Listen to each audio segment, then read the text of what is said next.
بسم الله الرحمن الرحيم. حلقة جديدة من برنامج القضية ممكن. أنا عارف إن إحنا من امبارح كلنا نمنا في يوم ما يعلم بيه إلا ربنا. هتقول لي يا عم أنت مأفورها قوي، هقول لك والله أنا كمحمد رجب اليوم بتاع لما بيبقى في ماتش للأهلي أنا بتبقى زي تقدر تقول يعني الحاجة والدتي ربنا يديها الصحة تقول لي أنت بتعمل لنا يعني كركبة كعبلة في البيت. اليوم اللي بيبقى فيه ماتش للأهلي ده بيبقى بالنسبة لي يوم طوارئ. ابدا اجهز المكان اللي هتفرج عليه على الماتش واقعد واركز واتفرج على الاسلوب التحليلي واركز في كل تفصيله. يبقى عندي اليوم اللي انا بتفرج على الاهلي ده بيبقى يوم مختلف خالص. يعني مثلا في ناس هتبص ممكن يقول لك ايه نقعدوا مع بعض ونتفرجوا، لا انا احب اقعد لوحدي واحب اركز واتمتع وامتع عيني وفكري وذهني من الاهلي. فطبعا امبارح الماتش خلص من هنا الواحد قريف وطلعت عملت حلقه غصب عني. كنت مضطر لان مش من عادتي ان انا بعد ماتشات الاهلي بيتعثر اطلع اتكلم ولا في ايجابيات ولا في سلبيات. ولكن زي ما انتم عارفين الناس اللي اشتركت في القناه فلازم طبعا تحترمهم زي ما قدروك واشتركوا عندك، فلازم تحترمهم وتطلع لهم بعد كل ماتش او كل مثلا حاجه تحصل انت تطلع تتكلم ونعلقوا فيها مع بعض.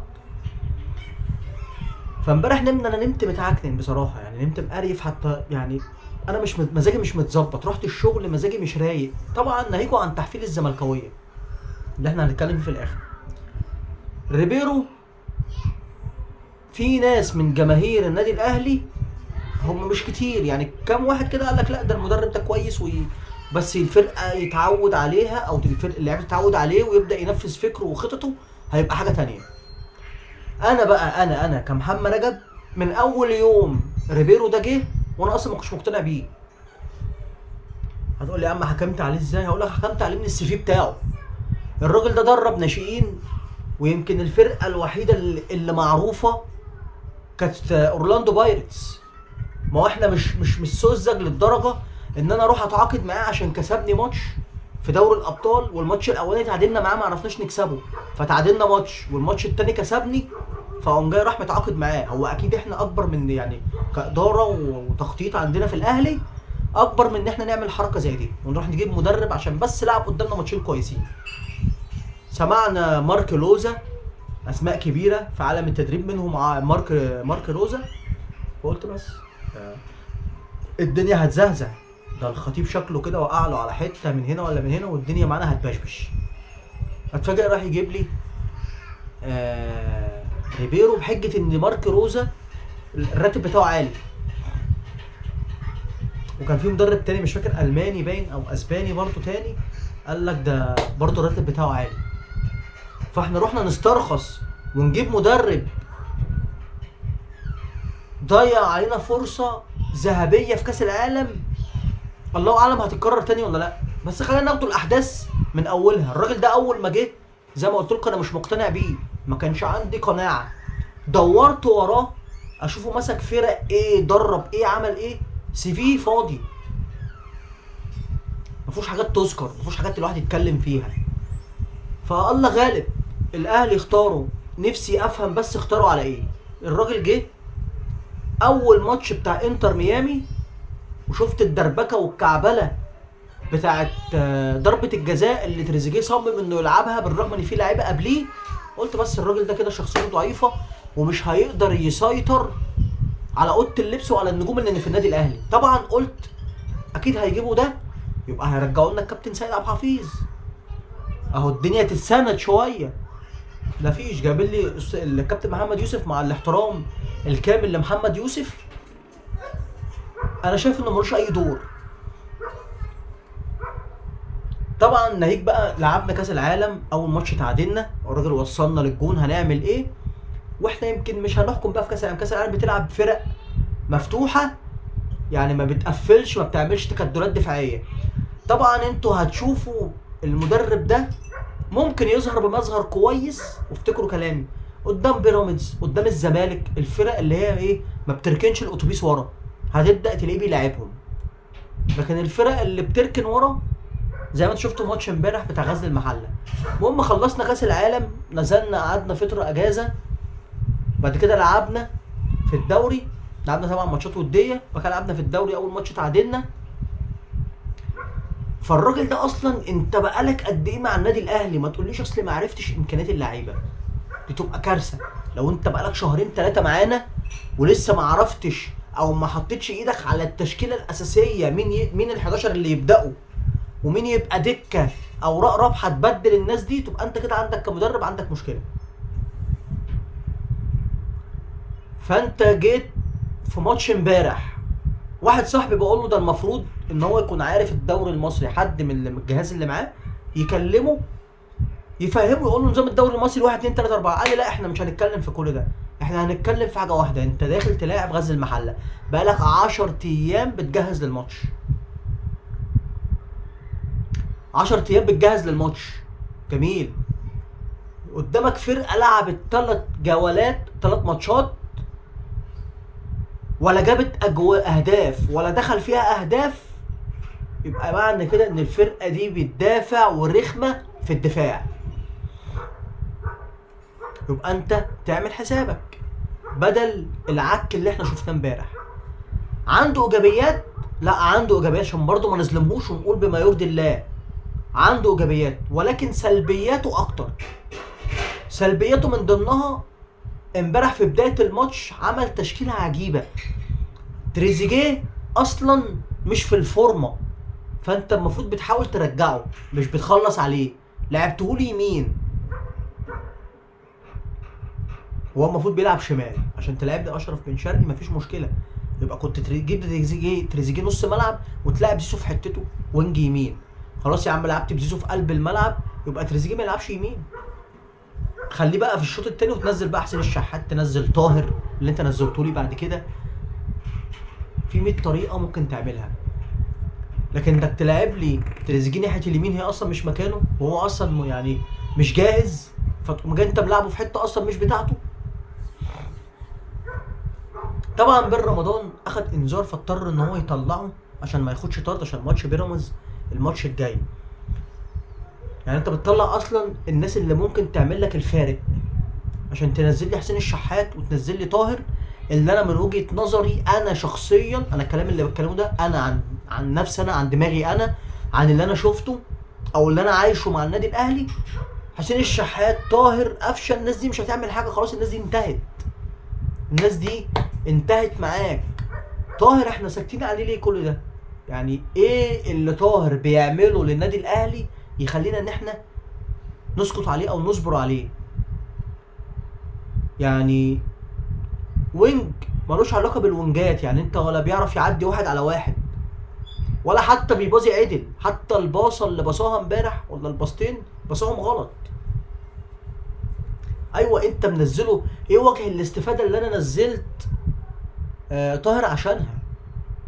هو المفروض ان انا بعلي من الكواليتي ولا بقلل من الكواليتي؟ ولكن في حاجه غريبه قوي، طلع جريدي ونزل شريف. طب ما تلعب بالاتنين هجوم، ايه المشكله؟ هي عويصه ان انا العب باتنين هجوم؟ ما بتحصل في اي حته وفي اي فريق في العالم. شايف فرقه متكتله يبقى تعمل ايه؟ تلعب باتنين مهاجمين. انت امبارح كنت زي ما قلت امبارح في الحلقه بتاعت امبارح، انت عمال تعمل في عرضيات مفيش حد اصلا. بصوا الخلاصه، احنا لما وسام مشي احنا للاسف ما عوضناش مكانه بمهاجم تقيل. شريف كويس وكل حاجه، جريديشار مفيش مشكله، ولكن الاهلي في حاجه لمهاجم عشان ما نبقاش احنا ضيعنا مستوى او ضيعنا يعني ايه تعب السكواد. جبنا سكواد بملايين وصرفنا وكلفنا، وجينا عند المدرب استرخصنا، جبنا مدرب اقل من طموحات النادي الاهلي او اقل من طموحات جماهير الاهلي، اللي انا من اول يوم زي ما بقول لكم بقولها تاني انا مش مقتنع بيه، والى الان انا مش مقتنع بيه. طبعا جينا يعمل التغييرات اللي هو ايه، واحد حافظ انا عارف ده بيلعب هنا فخلاص انا مش هبتكر، ده بيلعب هنا هيلعب هنا. طبعا بقى يشيل مركز وينزل مركز، يطلع يشيل مهاجم ينزل مهاجم، يطلع باك ينزل باك، يطلع نص ملعب ينزل نص ملعب. ايه الفنيات او ايه الابتكار اللي انت عملته امبارح؟ مفيش اي تغيير. العب 4 2 3 1 العب 4-4-2، العب 3-4-3، اي قصه قدام منك مليون حكايه تفك التكتلات دي وتكسب. لكن انت واقف على الخط، انت في الطراوه. هو من ساعه اصلا الماتش بتاع مودرن لما قال لك ده احنا، التصريح اللي قاله في المؤتمر قال لك احنا تعادلنا وكويس ان احنا ما خسرناش، ومش عارف هروح اتفرج على الجوان عشان ما شفتهاش. وهو قتل يعني جوايا اي حاجه تخليني اقول ان الراجل ده ممكن يبقى ليه مستقبل معانا او ان هو يكمل مع الفريق.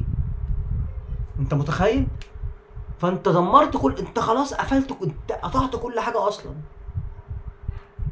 يعني ولا شخصيه ولا فنيات في الملعب، ولا انت عارف انت بتعمل ايه. خدنا امبارح 9 ركنيات. هو انت سيادتك في التدريب بتعمل يعني؟ انت في ارض الملعب انت بتنزل تقول للعيبه ايه؟ يعني انت كمدير فني بتنزل تدرب اللعيبه على ايه؟ طب مدرب حراس المرمى وعرفنا بيدربهم ازاي، انت بالمفروض بتقول للعيبه ايه؟ 9 ركنيات ما استفدناش بركنيه واحده، وكام ضربه ثابته ما عملوش يعني حتى جمله واحده. فده بيدل، او ان ده بيدل ان الراجل ده مفيش فنيات عنده، مفيش فنيات هيقدمها مع الاهلي. انت اي فرقه بتاعت امبارح تاخد عدد الركنيات ده كله هتستفيد حتى على الاقل اخد كوره. انما 9 ركنيات ما نستفدش منها بركنيه واحده. 9 ركنيات وكام ضربه ثابته ما نستفدش بواحده. مفيش واحده راحت بين الثلاث خشبات، وهم خدوا ضربه ثابته واحده من بره ال 18. كان جريندو هيحطها جون في الشناوي لولا ان الشناوي واقف صاحي.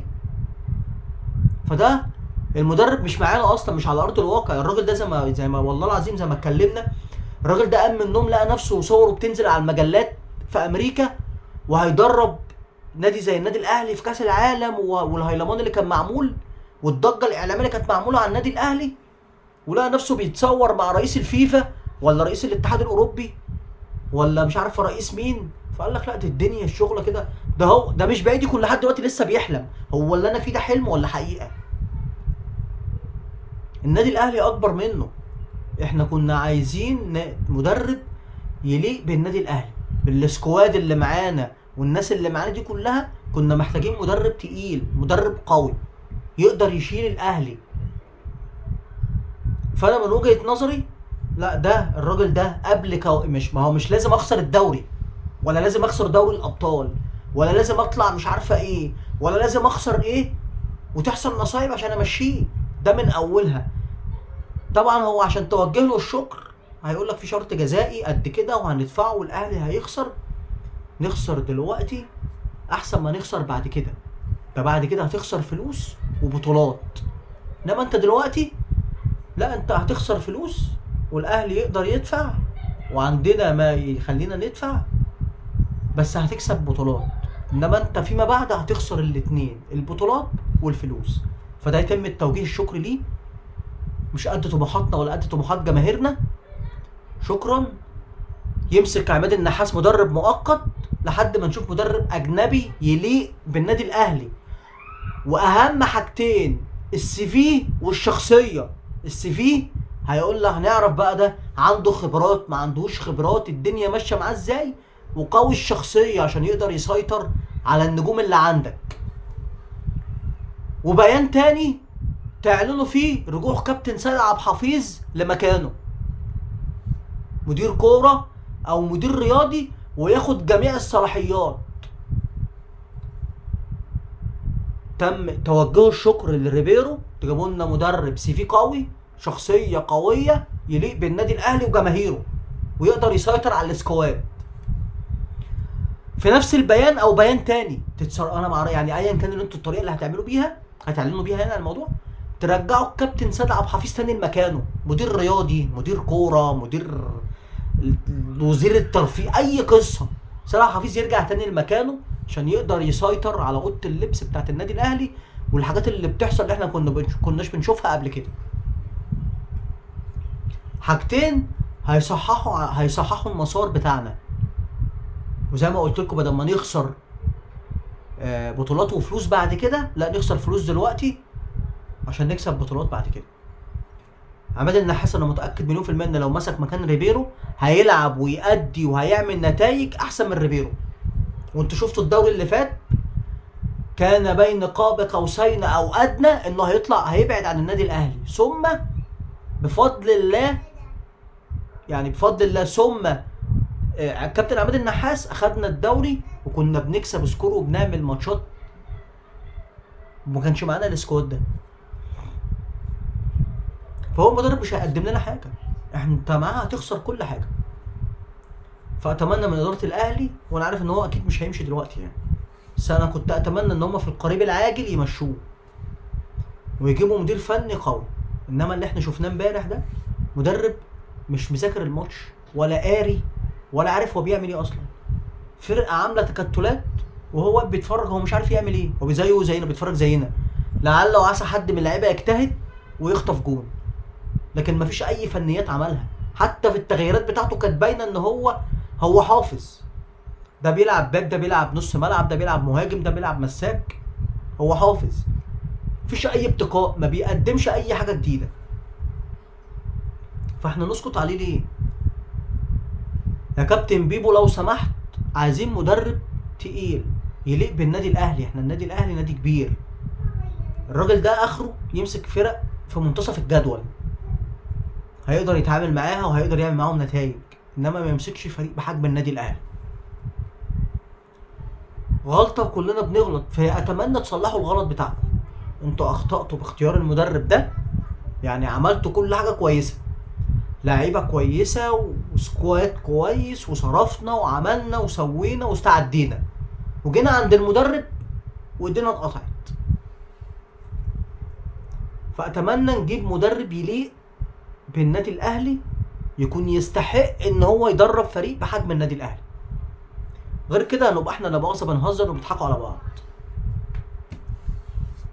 اللي حصل امبارح ده ما يعني حاجه، انت بتلعب مع غزل محل، انت ما بتلعبش مع، امال هتعمل ايه مع بيراميدز؟ يعني انت كمدرب كفكر هتعمل ايه؟ ربنا يسترها الماتش بتاع بيراميدز. انا اول مره ابقى مع يعني اشوف مدرب النادي الاهلي ابقى قلقان منه. مش لازم تحصل كارثه عشان نغير، مش لازم تحصل كارثه عشان نغير. هنقضيها، ما احنا مش هنقضيها تعادلات، ما هو احنا مش غزل المحله هنفضل نتعادل كل ماتش تعادل ولا يدخل اهداف ولا تجيب اهداف ونفضل نتعادلوا، يعني مش كده. اتمنى تكون الحلقه عجبتكم. تنسوش الدعم لاخوكم محمد رجب الاهلاوي، اللايك بقى والشير، تدعوا الوالدي بالرحمه والمغفره، وان ربنا يجعل مرضه في ميزان حسناته اللهم امين، والجميع اموات المسلمين اللهم امين. تصبحوا على خير.